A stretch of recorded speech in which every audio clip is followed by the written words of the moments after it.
Where the heck are you? The funeral has already started. What are you doing? Hurry back. From the phone, the piercing voice of my husband's daughter, Nancy, made me wince. Can you stop yelling? I'm not planning on attending the funeral. Then Nancy screamed through her tears. Pissed off. Where on earth is there a wife who wouldn't attend her husband's funeral? Everything's a mess here. Just do what you need to do.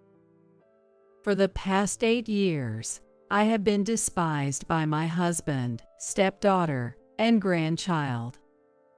On the day my husband died, I found out about something, so I moved silently on the day of his funeral and disappeared. Calls came from my stepdaughter in tears, but I had no intention of attending the funeral. After all, for these 8 years, I have been continually taken from by them. Now it's my turn. Following this, my counteractions will lead my stepdaughter and grandchild to lose everything. My name is Mia Cantrell. At 60 years old, I worked for a foreign insurance company. I decided to join this company, newly established in the U.S., because I had studied Spanish in college. People around me would say things like, "That's quite adventurous." Since joining, my days were filled with work, from early morning till late at night. Literally no days off. That's how I spent my 20s, without making any lovers, and dedicating myself to work. As I passed 30, I get promoted, became more efficient at my job, and began to have more free time. I thought it might be time to start looking for my own happiness and registered at a popular dating service at that time. At the dating service, I couldn't find the one right away. As I began to understand the difficulty of finding a lifelong partner, I met someone. Nice to meet you. I'm Mike Thompson. The greeting came from a well-built man. His gentle smile gave a friendly impression. This was my future husband, Mike. Mike was 4 years older than me, a salesperson at a small company. He has been married before, but separated from his ex-wife 2 years ago due to incompatibility of their personalities. Though we were in different fields, both being in sales made our conversations lively. We both enjoyed traveling, which led us to start dating with marriage in mind. Mike was always a gentleman on dates, and I was thrilled with my newfound love. After dating Mike for about a year without any issues, and we planned to go on a trip to a resort hotel together on our first relationship anniversary. I was hoping maybe he would propose to me during the trip. Excited, I waited at our meeting place. Finally, Mike's car pulled up. As I was about to greet him with a smile, I froze. From the back seat of the car, 2 unfamiliar people emerged. One was a flashy dressed woman around 60 years old. The other was a girl about 10, holding a comic book. Well, Mike, who are these people? Mike turned back to the 2. This my family. My mom and my daughter. Come on, say hello. Then his mother looked me up and down and said, I'm Joyce, Mike's mom. You're Mike's girlfriend. You have a plain face. You have small eyes, don't you? All our family have big eyes and well-defined face. Bluntly put by Joyce, I was more disturbed by the presence of the girl. Daughter. Did he say daughter? I hadn't heard a word about a child. Prompted by Mike, the girl looked up from her comic book to greet. I'm Nancy.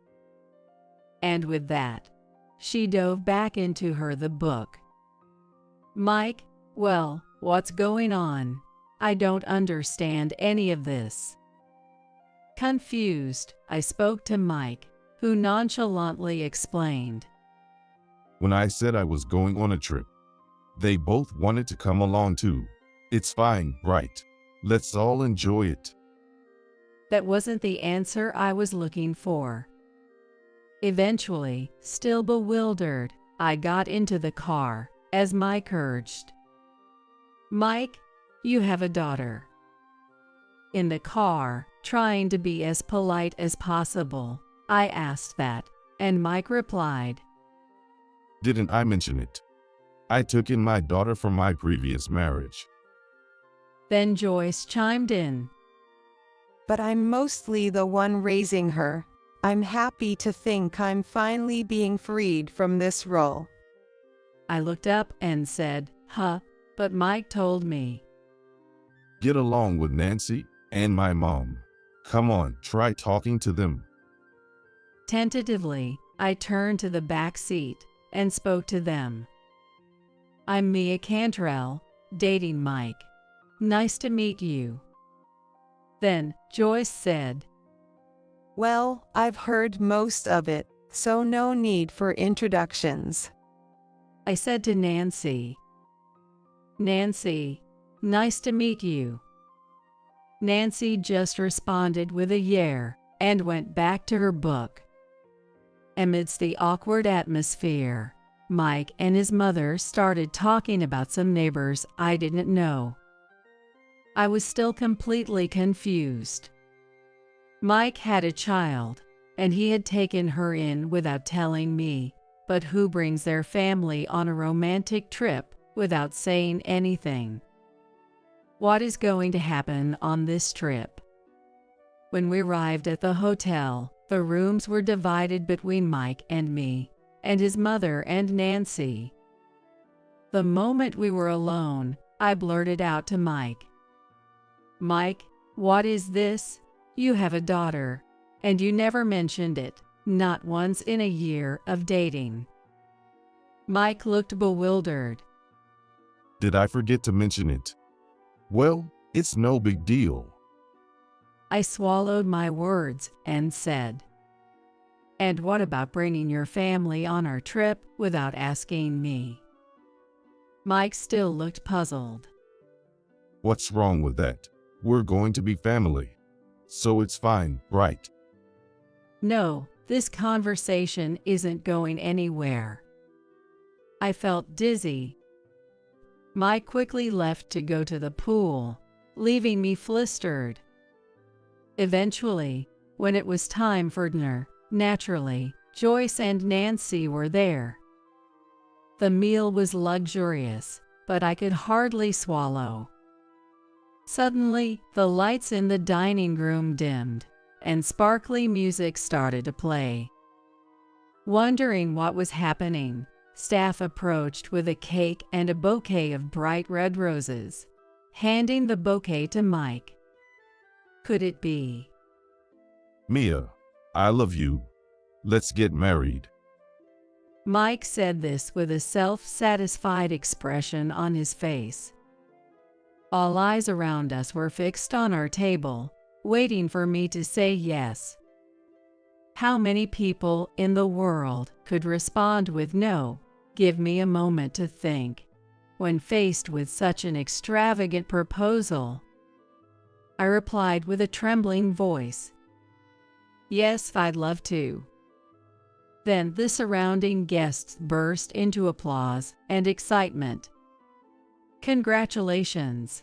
Shouts and whistles came flying in. The lights returned to normal, and the guests went back to their meals. I was holding the bouquet, dumbfounded, watching Nancy greedily eating the cake. Now that we've got that out of the way, let's talk about what's next. Joyce pulled me back to reality. I'll accept your marriage to Mike, so be grateful. Once the house is built, I'll be moving in with you. What? I inadvertently exclaimed. Moving in, once the house is built. Yeah, Mom and I decided to build a larger house. Even though we're family, it's better to have some privacy, right? This is for Mia's benefit too. Mike said casually. Dad, I'll have my own room, right? Of course. Mike replied. As the three of them got excited, I continued to be stunned. Afterward, I ended up signing the marriage certificate, just going with the flow. I decided to think positively as best as I could. Getting married to the person you love. Mike meant no harm. Looking forward to our own home is exciting, and it's good to have a larger family. Thus, Mike and I registered our marriage. Suddenly, I became the mother of a 10-year-old daughter. Before moving in together, I read books and tried my best to be a good mother to Nancy. On the day we finally started living together, I approached Nancy. Nancy, let's get along. I'd be happy if you could think of me as your mom. Then Nancy looked up at me and said, That's annoying. Don't bother me too much, old hag. I was taken aback, but Nancy quickly went to her room. Though I felt uncertain about the future, I convinced myself that Nancy was a teenager and complex feelings are expected with a parent's remarriage. However, life from then on was hellish. Out of nowhere, Joyce said, From now on, you'll take care of all the household chores. I explained that my job was very demanding, but Joyce glared at me. That's no excuse. You came here as Mike's wife, so you'd better work hard at home too. And truly, Joyce completely abandoned all household duties. If only Mike or Nancy would help. However, they simply did whatever they pleased, never offering to help. Instead, they started complaining the cleaning isn't done right, or the food is too bland. I endured, continuing to do the household chores, but instead of appreciation, they began to treat me coldly. Soon after we got married, Mike said his work got busier, and he started to be away from home more. Business trips increased, and he would go out even on weekends, claiming it was work. Those times, I had to spend with Joyce and Nancy, but I was having a hard time with Nancy. What? Fish again? I want something like a burger. Nancy looked displeased at the grilled fish I had prepared for dinner. Nancy, you're a bit picky, so you need to learn to eat everything. Let's properly eat the fish. I said so, but Nancy ignored me.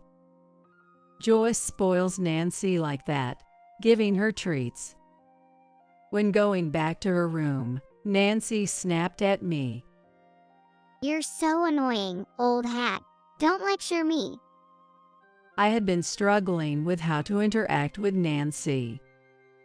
Around that time, I was handed several letters by Mike. Fill these out. I looked, and they were documents about renaming a mortgage. What do you mean, fill this out?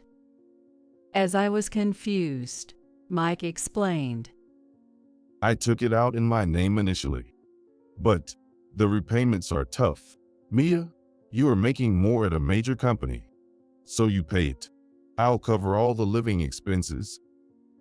I said no multiple times, but Mike wouldn't budge. So what are we gonna do? Sell the house? Then? It's 4 of us in a cramped apartment. I'm fine with that, you know.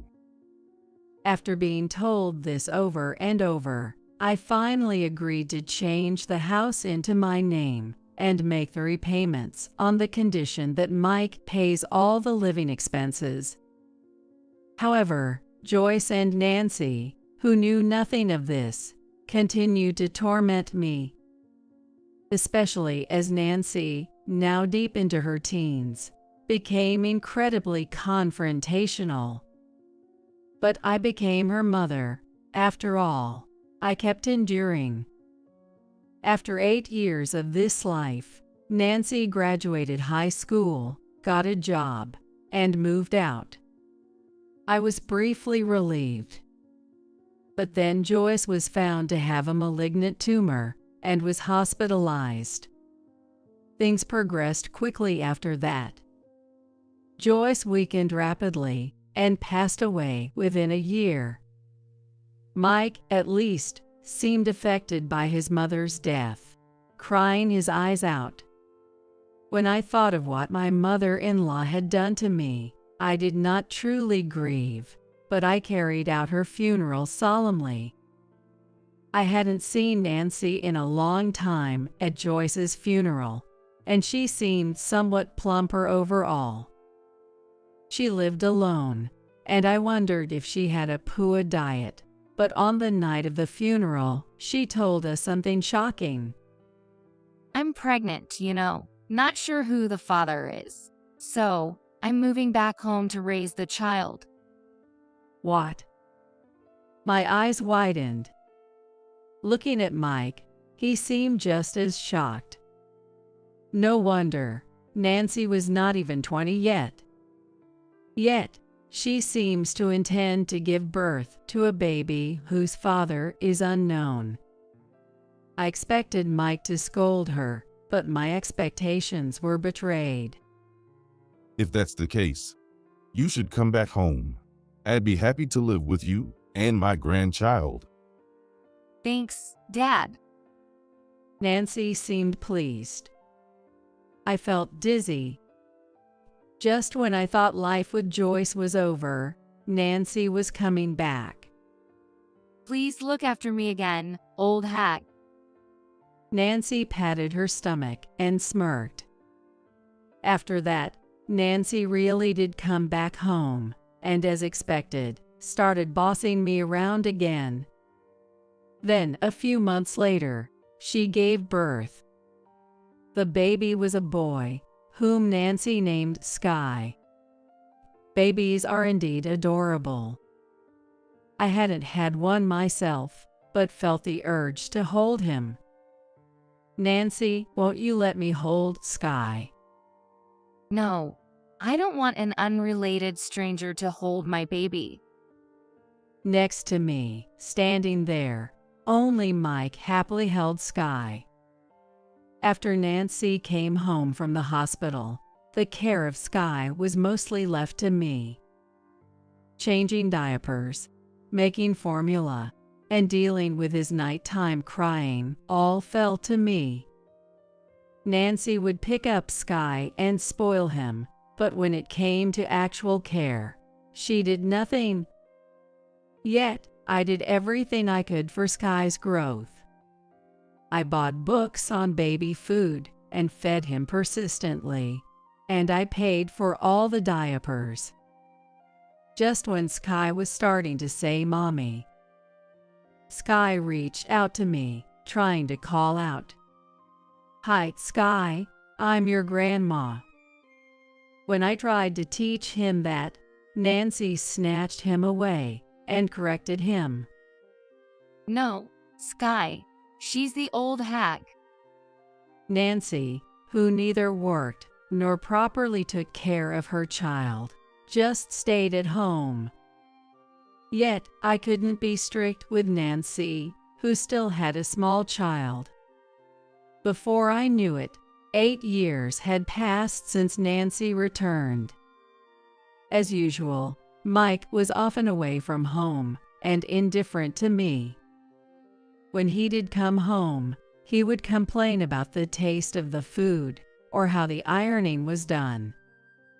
Somehow, Mike had also stopped contributing the promised living expenses, claiming I need it for something. Nancy was now 27, but incredibly, she still wasn't working. While relying on us for everything, she called me old hag and bossed me around. Since Sky started elementary school, she seemed to go out often during the daytime. As for Sky, having seen me treated like a slave by Nancy from a young age, he regarded me as the lowest in the family. Hey, old hag, hand over some pocket money, now. Such was his way of speaking, even in second grade. He seemed to be causing problems at school, but Nancy did nothing about it. Sky, I just gave you some the other day. You have to use money wisely. When I said that, Sky glared at me and spewed more abuse. Sometimes, he would even raise his hand to me, and I was exasperated. By this time, I had started recording the awful things Nancy and Sky said to me, saving them as audio files under the name Verbal Abuse Collection. There was no particular reason why I did this, but somehow, doing this work seemed to relieve my stress a bit. I suddenly thought, why am I putting up with this life?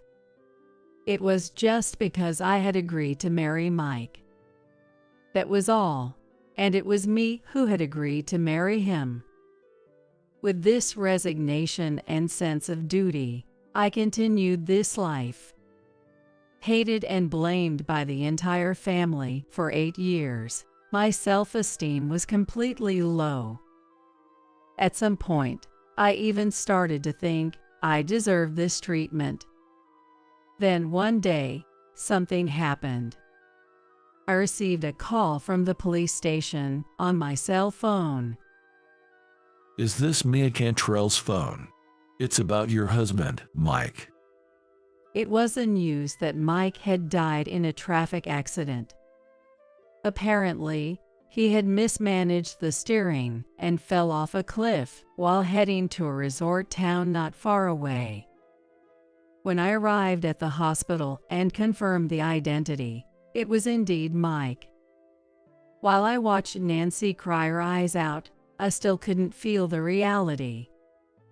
My husband had died. Really. Half dazed, I received Mike's belongings from the police. Among them was an unbroken smartphone. Something bothered me. Why had Mike, who said he was going to the Northeast on a business trip, been near the resort town? Alone, I opened Mike's phone and was about to uncover a shocking truth. Well, so that's what it was. Unforgivable. At that moment, I made a decision. The next day, Mike's funeral was to be held. I was responsible for arranging his funeral service. I have things to do, so go ahead to the funeral venue first. I said that to Nancy and Sky as I sent them to the venue, but Nancy was just crying, and it seemed like she wasn't listening to a word I said. At that time, I had left Mike's tablet at the funeral venue. After dropping them off, I hurried back home and muttered to myself, "All right, let's do this." Then I had the movers take away the furniture, household items, and my personal belongings that I had packed up the night before. The destination was my parents' house, where I had already explained my situation. Come back home. You can stay as long as you need. My elderly parents had told me, and I decided to take them up on their offer. After calmly finishing the moving process, I did not go to Mike's funeral venue, but instead returned to my parents' house. At home, my parents had prepared all my favorite foods and were waiting for me. As I was enjoying the meal, my cell phone rang. It was Nancy. I had been ignoring it, but the phone kept ringing every 30 seconds. It was relentless. I sighed and decided to answer the call. "Hello, what is it?" On the other end, Nancy yelled. Old hack, where the hell are you? The funeral has already started. What are you doing? Get back here now. Nancy's shrill voice made me grimace. "Can you stop yelling? I don't plan on attending the funeral." Then Nancy screamed through tears. Pissed off. Where on earth is there a wife who wouldn't attend her husband's funeral? Everything's a mess here. Just do what you need to do. I replied calmly. "You should be able to manage the funeral by talking to the funeral director. You're 27 now. You should be able to handle it. Good luck." With that, I hung up on Nancy, still screaming. The phone rang loudly again, but I continued to ignore it. I spent some relaxing time at home for the first time in a while.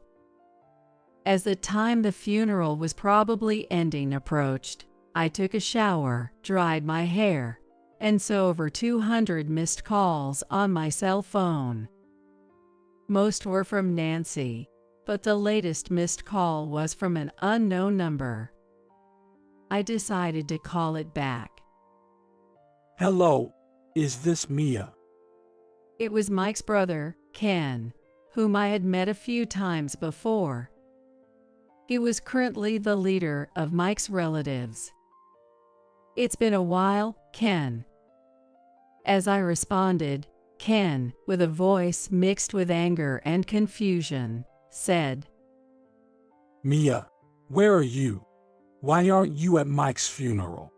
It was complete chaos here, and frankly, it's indecent." I sighed and asked, "Is the whole family there?" Ken confirmed, "Yes, but..." "Nancy checked the house and said all the appliances and your belongings are gone. I don't understand what's happening."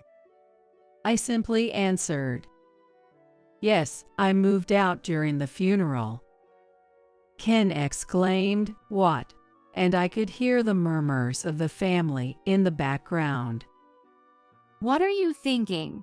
How can you not attend your husband's funeral and move out during it? Come back here and explain yourself properly. Nancy screamed over the phone, but I told Ken, "I've left a tablet at the funeral services reception. I'll make a video call, and we can talk about the reasons." After hanging up the phone, I took out my tablet. I made a video call to the tablet I had left behind at the venue. Immediately, it connected, and I could see Nancy, Sky, Ken, and many other relatives in the background. As soon as they saw my face, Nancy, with tear streaks on her cheeks, yelled at me, What are you doing? Get over here now. We'll talk after you get here. I calmly responded, "No, I will not be coming there." Nancy started berating me furiously. The relatives looked at me skeptically. Ken, somewhat perplexed, said, "That's incredibly unreasonable. You're Mike's wife and Nancy's mother, aren't you? Don't you have any feelings for Mike? You were husband and wife after all." That's when I decided to tell the truth.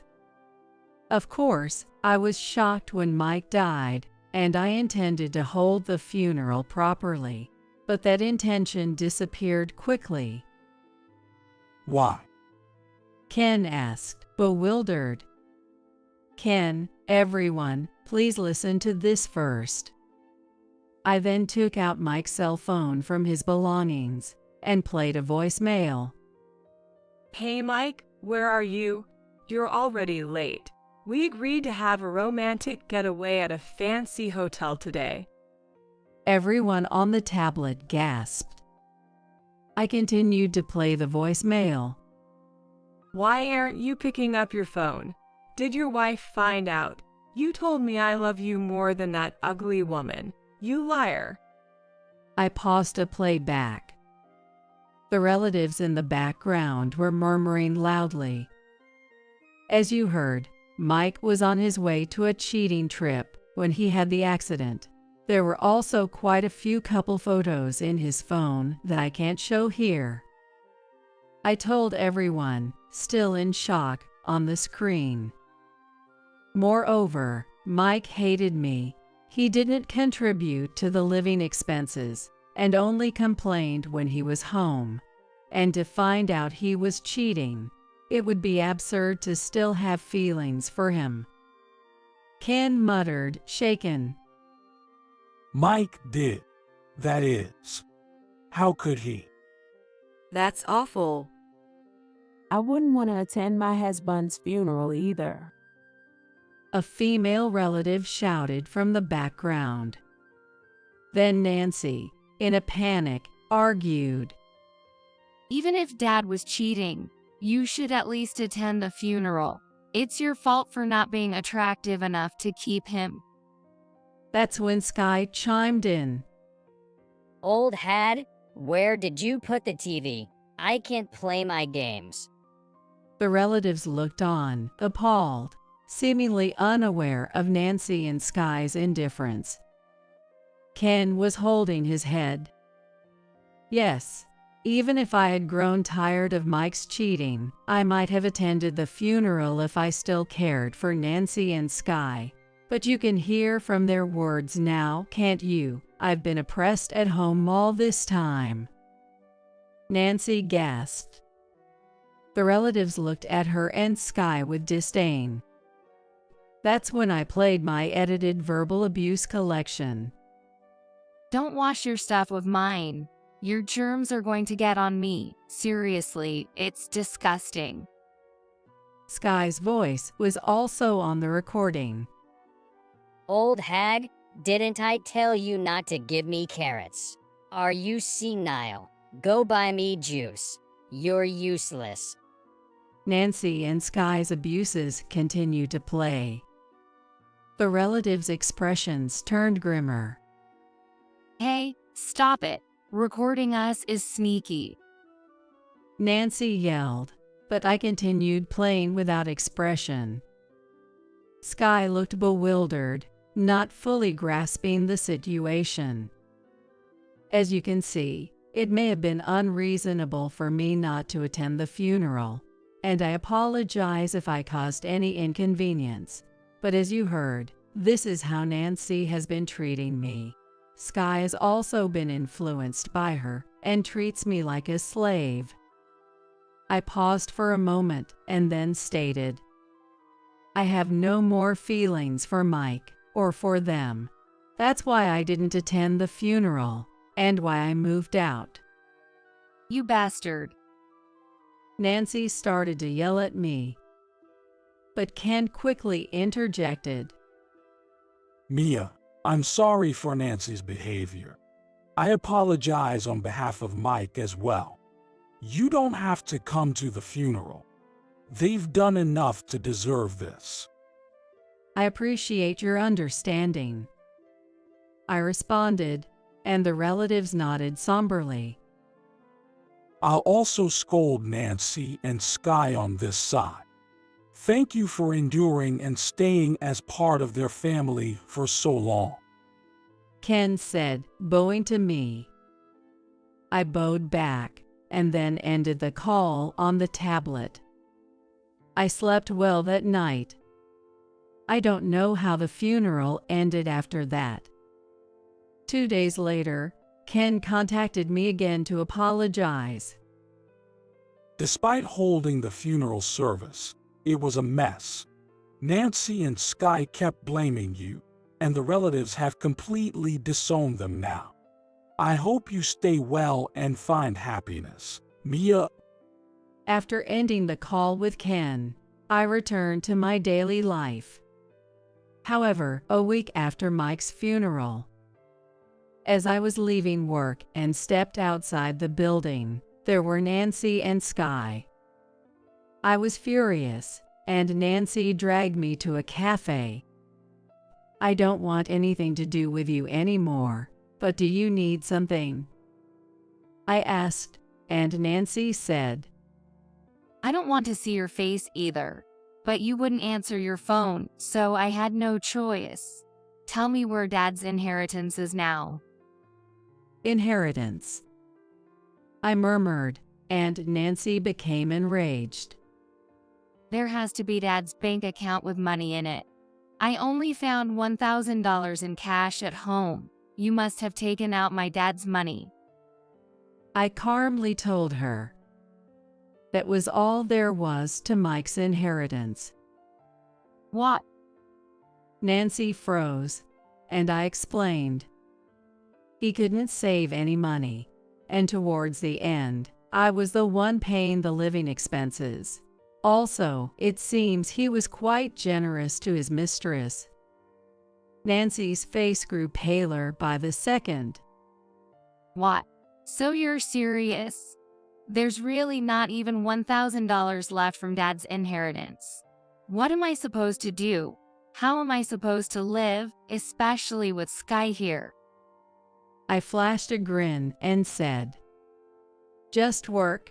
Isn't that what everyone else does?"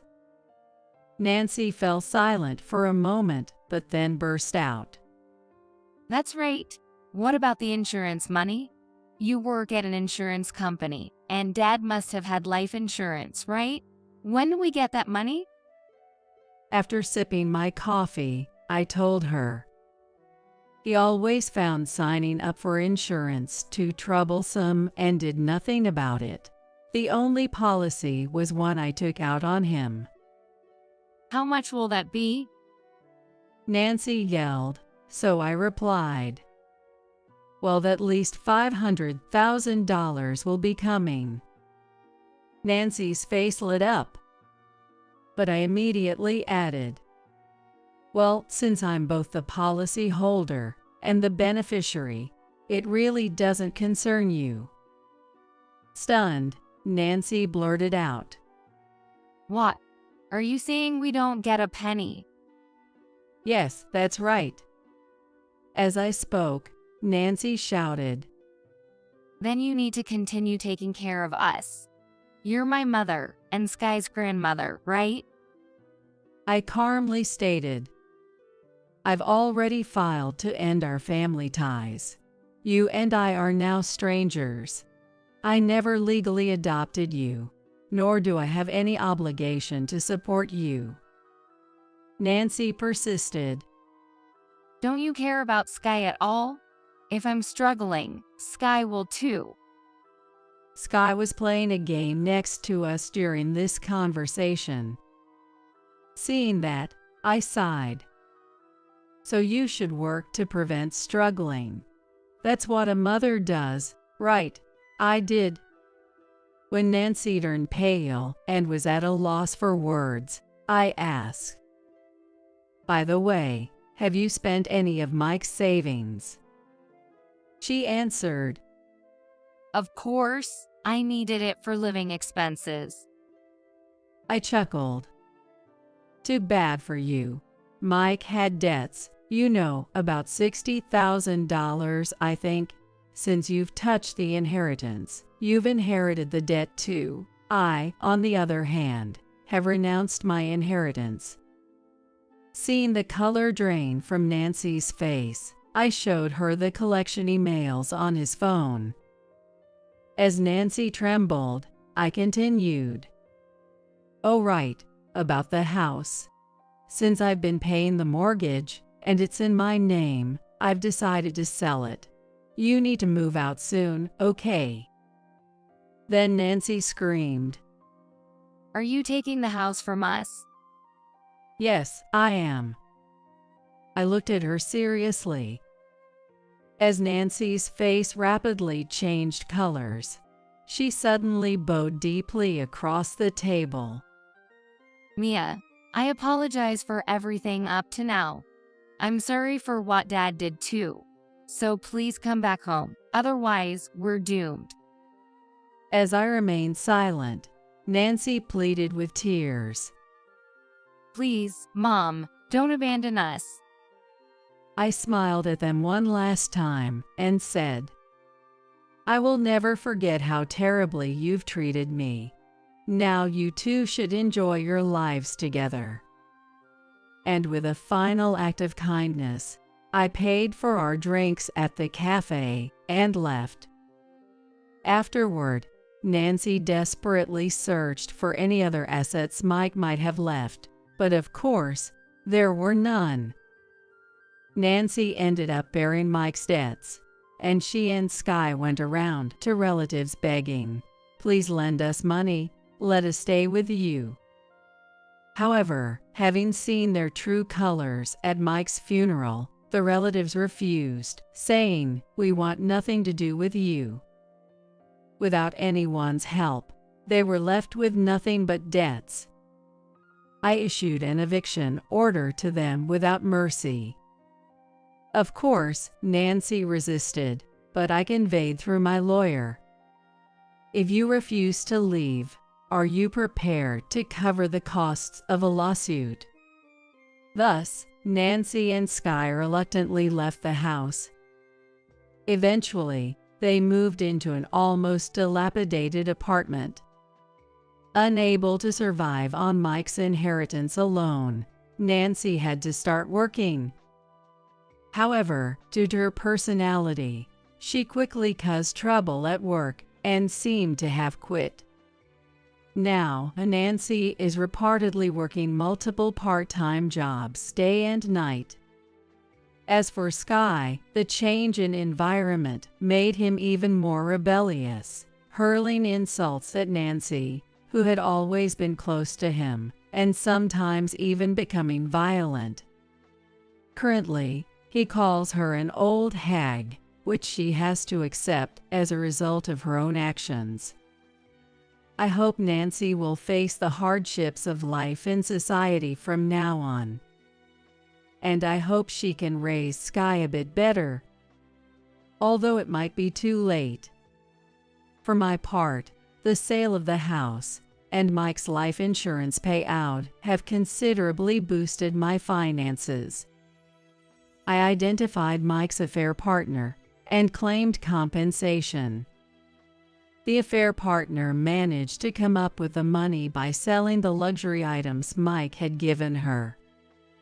I've moved out of my parents' home and am now living alone in an apartment close to my office. Work has been going smoothly, perhaps because I'm free from stress, and I've decided to accept a promotion I had previously turned down due to my busy personal life. Soon, I plan to reward myself with a long-desired trip abroad. I've had enough of marriage and have decided to dedicate myself to my career and take care of my elderly parents. Going forward, I want to live positively, unbound by anything, and take good care of myself.